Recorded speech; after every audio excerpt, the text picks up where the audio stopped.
The early voting opportunity that was afforded to our citizens over the last 10 days of October and early November resulted in more than 1 million Massachusetts voters casting ballots. I'm very grateful to all the local election officials and to others who participated in this effort. Considering this was a first-time effort with no experience officially on our part, I'm delighted with the result.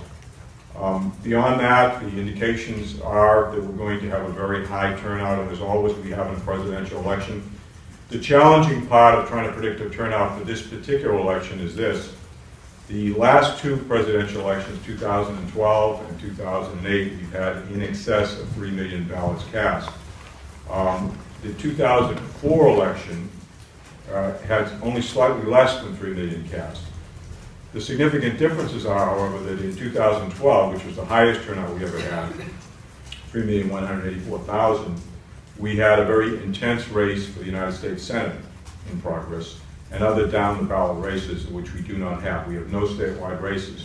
What did you see in terms of lines and potentially any incidents during early voting?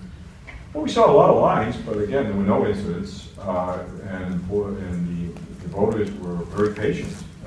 Certainly, I know many of you took pictures of what was going on with Boston, but it wasn't unique to Boston. There were many places where there were local lines. I myself observed in various places that I visited. So, but people were very patient. I mean, we didn't know what to expect. Frankly, we advertised in the sense that we were going to be the alternative to lines. It didn't turn out quite that way, but because we didn't expect it to be as successful. I mean, most people speculated we would have had about a 15% early vote based on what other states do.